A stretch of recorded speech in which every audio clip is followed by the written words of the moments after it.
the roof. Here we're basically peeling back the grass, and we can find the foundation outline after, and that's sort of the equivalent of what we're seeing here. But it's in the right place, and it's in the right place, and it has the remnants of the right sequence. Again, very challenging from a non-evolutionary design point of view.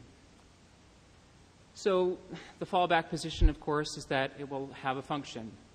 This entity cannot be there without having some sort of function. And I haven't made the point, but if you look at chimpanzees, it's the same sequence in the same spot. Right? I'm just looking at the comparison was with something that has a functional version of that gene. The fact that we see identical inactivation mutations between different species is also a challenge. You end up perhaps having to propose, well, there's some underlying function or non-randomness of these inactivating mutations that's producing this pattern. And as you can see, the reasoning becomes, I believe, more and more strained.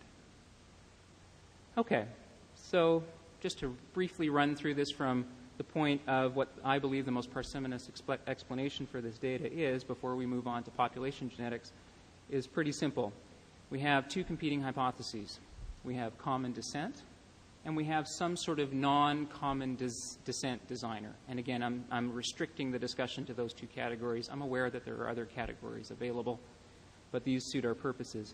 In terms of homology, redundancy, synteny, and pseudogeny, what we see is what we predict based on common descent. And moreover, the synteny that we observe is consistent with a recent divergence. How does this work from a non-evolutionary, non-common descent point of view? Well, you have to make an argument repeatedly that the designer somehow chose or was constrained to an appearance of these things. So an appearance of common descent as a constraint of perhaps some unknown, as of yet unknown function. And I think you'll agree with me, at least in the face of the evidence, that that is a less likely explanation in terms of when compared to common descent. Okay. So that's the first half of the talk, or the first portion of the talk. Now we're going to move into some discussions that are a little more esoteric and not quite as qualitative, so it's a little bit difficult to appreciate the data, but we'll do our best. This is also a little bit outside my field, so this is going to be sort of all right, well, it'll be fast then. My apologies.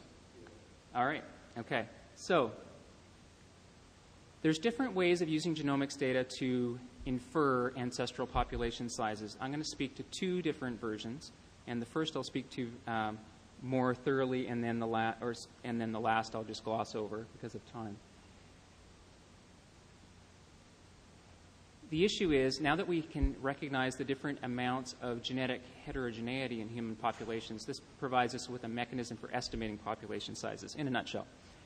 What I think perhaps the most compelling way to do this has been now with the advent of complete genomic sequences, is to look at sequences compared between different organisms, humans, chimps, gorillas, orangutans in this particular example, and begin to ask the question of, we see sequences that are, for the most part, conform to this pattern here.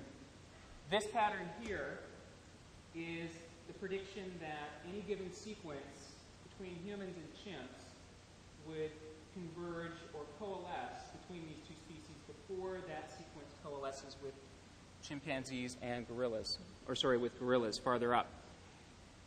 What is striking is that there is a small but significant fraction of our genome that does not conform to that pattern. There are certain portions of our genome that are more closely related at face value to gorillas.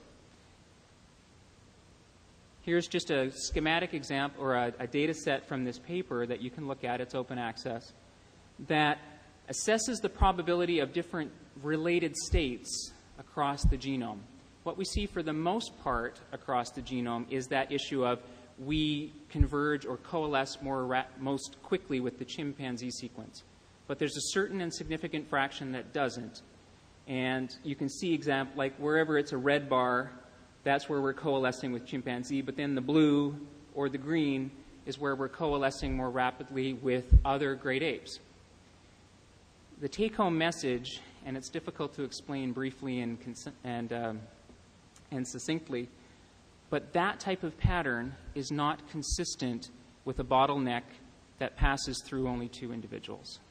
You cannot maintain that amount of genetic diversity from those distinct species through a bottleneck event of only 2 individuals. The estimates for population size based on this data will range only as low, even in extreme cases, to about 1,000 individuals. The only way to get around that data is to say, okay, you can have a smaller population size, but then the speciation time is longer and more complex, and there's more gene flow between the 2 populations during the speciation event.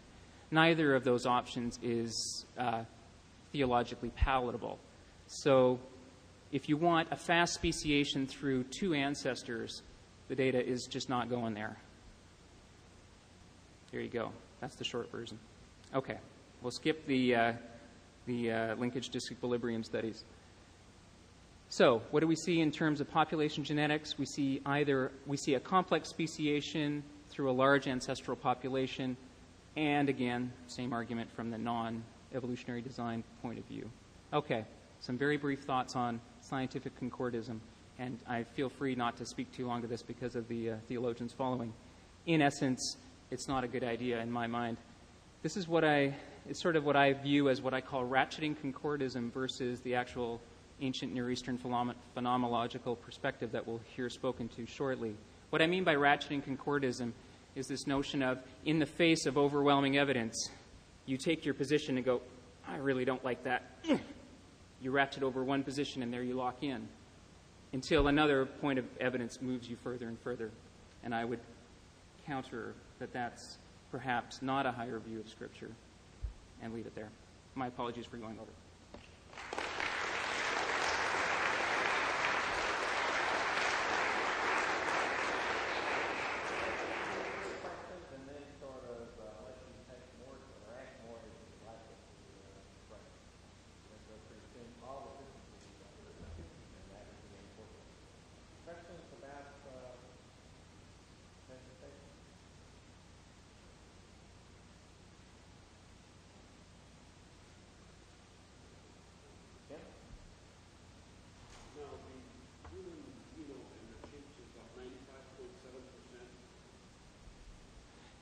The question is the homology figure between humans and chimps. It depends on what you're measuring. If you include insertion and deletion mutations, the estimates appear to be about the 95% mark. So you would say that's close?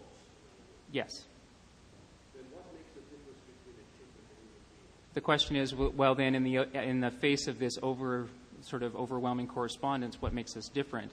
And the response there is it seems that gene regulation, small changes in gene regulation, can accomplish quite a bit. There's an ongoing discussion right now as in terms of the relative contribution of protein structural changes versus the regulatory changes that control those sequences.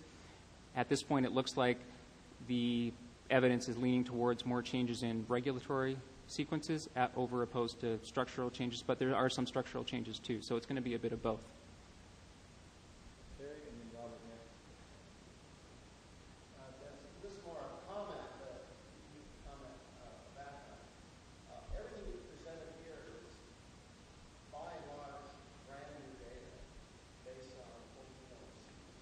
Yes.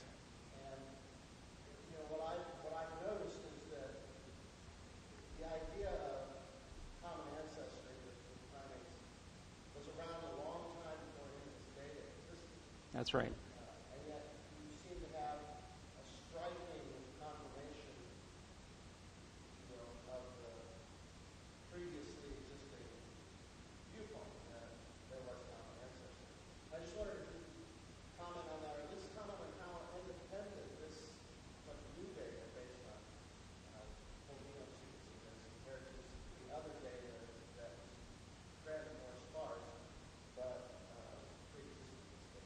Sure. So the question is just a request for a comment between this new line of data, which has mostly come out sort of since 2005 when the chimpanzee genome became available, and how it lines up with other lines of evidence. And yeah, the answer there is that this is an independent set of data that speaks to the same conclusion. So what we see here is a convergence of independent lines of inquiry that arrive at the same conclusion, which is what you look for